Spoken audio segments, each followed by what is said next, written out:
Hello there, world of tankers, and welcome to the channel. I'm your host, Beans, and in today's video, we are taking a look at the WZ-111 Qilin. This is a Tier 10 Chinese Heavy, and it's a vehicle that is identical to the Tech Tree 111-5A.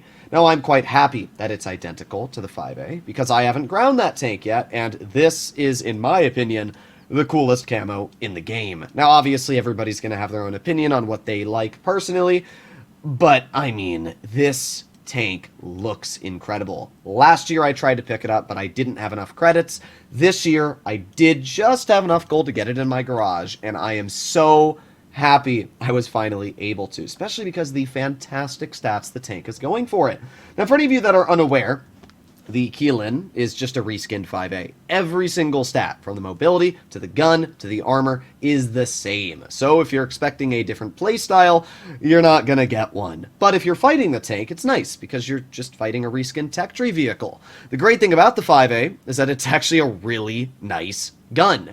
As you can see, with my loadout, I'm running improved hardening, we've got V-stabs, and to finish it off, a rammer. I'm also running food. I don't have, unfortunately, any of my field mods set up yet, but that's a lot of DPM. 3,180 is a pretty dangerous amount, especially if you add on brothers. So there you go, 3,250 DPM. Running V-stabs on this tank gives you absolutely incredible on-movement dispersion, 0.14 when driving the tank and turning it, and if you're sitting still, it's 0.06.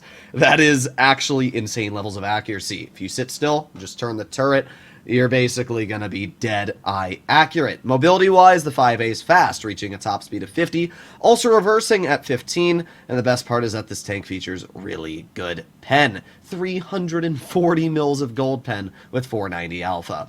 Overall, this is one of my favorite tanks on World of Tanks Blitz, or at least it used to be, before Wargaming nerfed the crap out of it in the later updates. But for the major things that I love about the 5A on Blitz, it's the same things on PC. It's mobility, it's great gun, accuracy, and damage per minute, paired with one of the strongest hull-down turrets in the game. In fact, to show just very briefly how strong the armor is hull-down, look at that turret. When you're using 7 degrees of gun depression, it's all red. Even with 340 mils of heat, I mean, yeah, you got like tiny little weak spots here and there. But if you hit anywhere on the actual turret, it's 500 mils. Even at weakest, it's actually insane. Now, you do have a somewhat weak mantlet. That's about 300, but it's not too much of a problem. This is a strong heavy, and it's super fun to play with. So let's get into some gameplay and see what it can do. Alrighty, here we go. Up against us, we have a Super Conk E5 Type 5 VZ-111s, and that's about it for heavies. Okay, so not too bad. They do have some pretty strong heavies, though. I mean, the 5As alone, hull down, are going to be a pain to fight. The VZ, going to be a pain. Type 5 heavy, though, I'm not too worried about, and the E5 as well. Not too much of a problem. Super Conks are absolutely painful, especially for tanks that shoot gold rounds being heat, because they struggle like crazy to cut through the frontal spaced protection, or even the turret's spaced protection. But I'm not too worried. I mean, look at this tank. It's so nice looking. I can't tell you how long I've been trying to get my hands on this vehicle, because I didn't really start playing PC up until the past couple of months, making content on it. And this is just a tank that I think is absolutely incredible, and I've wanted to mess around with. I've only played it twice, and it's like 4 AM right now, so I'm going to do this battle, and then we're going to end off, but we'll see what we're able to do. Alright, let's head in. I got a lot of vehicles here. We can see 1, 2, maybe 5 tanks. I'm going to load heat. Probably a smarter idea. Now, we are a little faster than at least that E5, but whoa, what a low roll. 368? Okay, that's not a great shot. Let's try again. Aiming on the E4's hatch. Bonk. 440. Well, not great rolls coming from us. This thing has 490 alpha damage, so oh well. 800 for 2 490 shots. A little cringe. We're going to aim it on the enemy Qilin. We're able to get a bounce by sticking our gun up, and bonk. Nice. 510. There we go. That's not even really a high roll, though. That's just kind of an average roll. Okay, well, Our 57 heavy is not surprisingly dead. Dude was overpoking like crazy, so doesn't really surprise me. Missed the hatching shot on the enemy 5A. Okay, well, as you can see, this is a very, very tricky tank to fight hull down, and it's going to require a lot of aiming, especially on hatches. Oh, there you go. Another nice shot. Another low roll. Whoa! But at least we penned it. We're getting some good bleeds here on these 111s. I don't think they're enjoying this too much. There you go. Nice overmatch on his upper plate. That's why I am indeed loading heat shells, but these guys are not too happy with me. I'm not really sure why they're driving over, and I don't have the... Well, I was going to say I don't have the pen to cut through him, but he doesn't have the life anymore. I hope it was worth the complete overpoke to try and kill me, dude. Well, we can't really fight this Qilin still hull down, so not much I can do to him unless I want to try and hatch. Oh my god! What the heck? What did I just witness?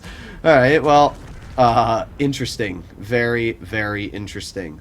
Do I have the gun depression to shoot this Qilin? No, I don't want to get bonked by him. Yeah, let's just back up. Also can't hit the Caro, but we can hit the Type 5. There you go. Nice slap as well. 548. Not really sure what my WZ-111-5A is doing, but, okay. Let's push over towards the side of this 111. Maybe we can get a shell into his vehicle. Aiming, and... Okay. I guess not. I guess we'll just dump into the dirt. Oh well. Oh well. We got the Type 4, actually it's Type 5. I'm not able to hit him from this current angle, and he's getting absolutely bonked. There's also a 4005 off to the side, and, not sure. I doubt the 4005 is looking at me. In fact, he just shot at the E50. So we're just going to drive on out. I could care less if that Type 5 shoots me. He's not going to kill me. It's not going to affect my game. So let's get a nice HE. 577 damage into his vehicle. Nice bonk. We're up to 3,400 now, which is pretty good. Now we're going to see if we can get a slap into the enemy Caro. And there you go. Another low roll. I mean... We are just in low roll heaven right now. We've high rolled like 2 shots and we've low rolled like 5. It's kind of insane. What is our HE alpha on this vehicle? It's 640 and we rolled 570. Wow. We are not lucky. If our shells had all just done 490 alpha, we'd probably be sitting upwards of like 4,200. But the enemy team still has 2 vehicles left. The Leopard appears to be quite healthy, but I don't know. He might just not be in my render range. Oh, no, the Leopard is full health. Not able to hit him from here. Just shoot on the move at the STB. I'm kind of hoping I can get towards the Leopard. Well, maybe not. Let's just aim it on the STB at this point. Aiming, aiming, aiming. Bonk! Alright, I'll take it. 452. Not a bad bonk. 4,279 damage. I do not think we're going to get any damage into the enemy. No. Alright, well that was a good game though. I'll take 4,200 damage. We didn't assist much, but hey, we didn't get nuked by Artie in a pretty solid battle. This was an alright battle. We finished second on the team with 4,279 damage. We got a decent chunk of XP, and I had a lot of fun playing in this vehicle. You can see how the 111 is just such a nice combination of DPM, hull down capabilities, and mobility. It's really the jack of all trades when it comes to heavies. This tank is everything I'd hoped it would be, and I'm glad I don't have to go grind down an entire line to review the 5A. So, let me know what you guys think about this vehicle in the comments down below. Do you like it, or do you think that it's a waste of gold? I think I picked mine up for about 22,000, something around there, which is a pretty expensive amount, but I'd spend 22,000 gold any day of the week without having to grind all the way down to get this tank. I'll see you all in the next one. Bye-bye.